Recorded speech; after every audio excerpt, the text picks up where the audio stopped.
Why are you doing this thing? Just finish your question, dude. I'm keeping the viewers entertained. Is being an artist a lonely job? It is a solitary job. Can I ask something personal? Depends. So I'll just ask. Yeah.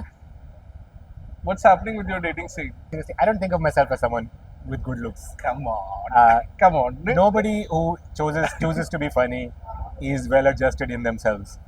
You will see in the world the most actualized people are inherently very funny because they know that taking yourself seriously is a huge fallacy. ഈ മഹാരാജ്യത്തിലെ ഒരു ചെറിയ വിഭാഗം ജനങ്ങൾ മാത്രം സംസാരിക്കുന്നതാണ് എൻ്റെ ഭാഷ. പക്ഷേ ഞങ്ങളുടെ ഭാഷ സജീവമാണ്, ചലനാത്മകമാണ്.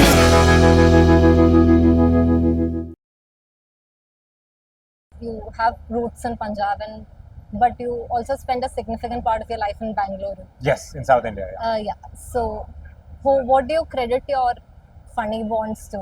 Your North Indian roots or your South Indian upbringing? Oof, great question. I credit my comedy roots to a desperate need for attention, which could honestly happen anywhere. You could crave attention and validation whether you came from the north or the south. Since you said this came out of a desperate need for attention, do you feel a pressure to be funny and to be charming and to be so upbeat and not to take offense when somebody offends you, just to keep up the image? No. I spend, if you think of a fraction of my time, I spend a very small fraction of my time in public doing shows or interviews. The rest of the time, I'm just in my house being boring as shit. By myself, I am deeply, deeply serious. I know it doesn't seem like, or it does seem like, I don't know. I am very serious with me and my friends.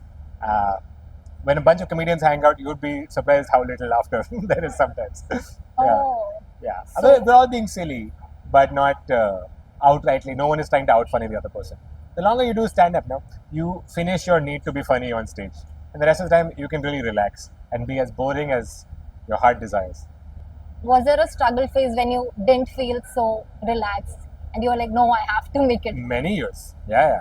I was desperate to not make it in any sense of any metric of success. I just wanted to be the best. And I wanted to be very good. And very quickly I realized it's not worth it. It's far more anguish than it has no positive results, and I shifted to just being authentic. Has Kannan Gill had his this is it moment yet, or are you waiting for Several times. That's why this question is called This Is It.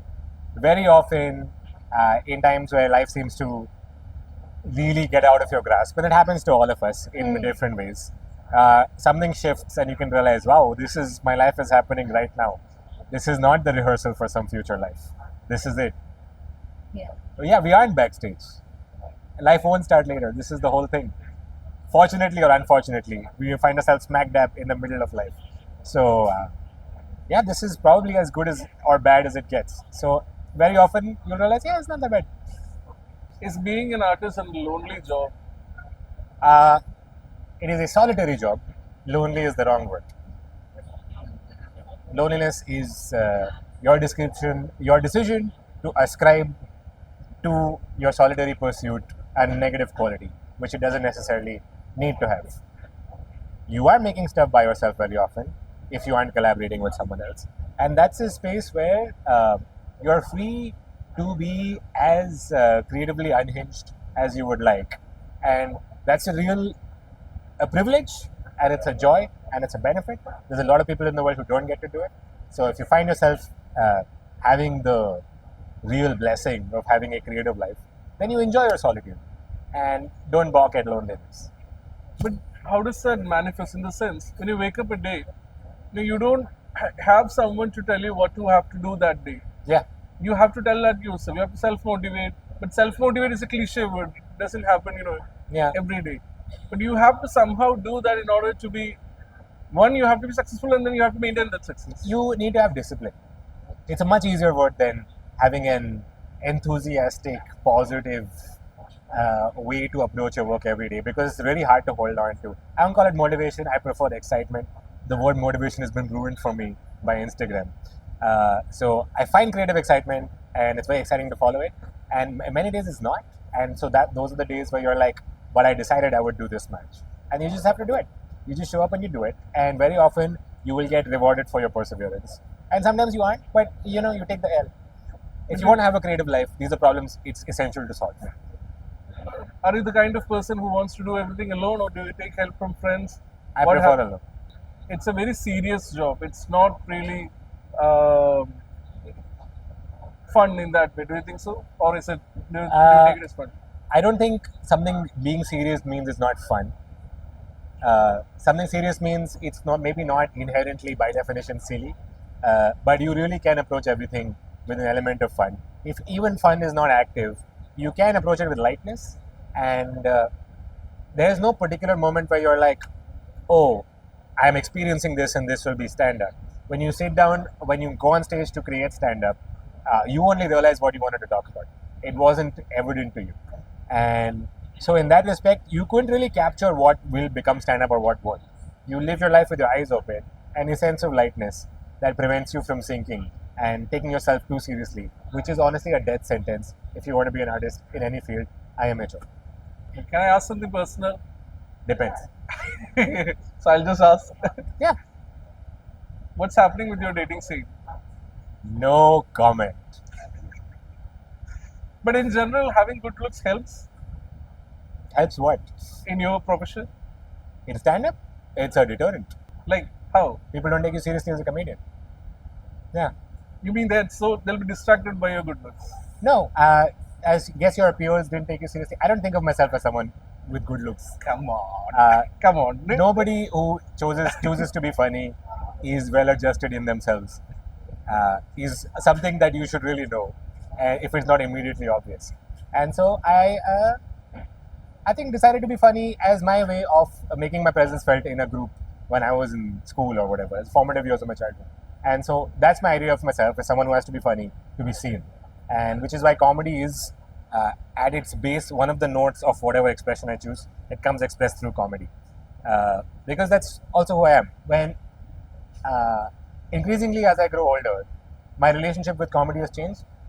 Gone from a need to an exciting way of seeing the world. I would rather view things through a comedic lens than not. So from that respect, I mean, I don't see myself as attractive person doing things or unattractive person doing things. I used to see myself as an unattractive person doing things, and now I remove all the adjectives I used to describe myself and let it be a co-emergent in the situation. Who I am while talking to you is just, it's personal for this.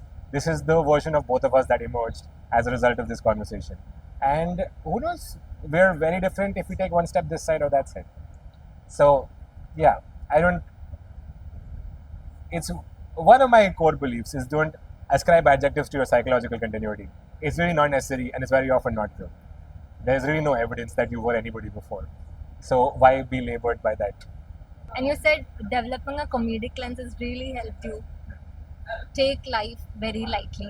How any young person can start working on developing a comedic lens, because It's a give and take, honestly. A comedy helps you view things as light, and viewing things as light makes you funny. The wisest people you will see in the world, the most actualized people are inherently very funny because they know that taking yourself seriously is a huge fallacy and kind of a recipe for misery. And you don't have to sit and write jokes to view life lightly. But it's fine to be existential. It's weird not to be. That's when people ask me, I'm like, how could you not be? Why aren't you thinking more about life? And the great part about being alive is people have thought about life for thousands of years, and we have access to everything they said. So go and immerse yourself and see where you land in your journey. And I hope it is in a place of lightness.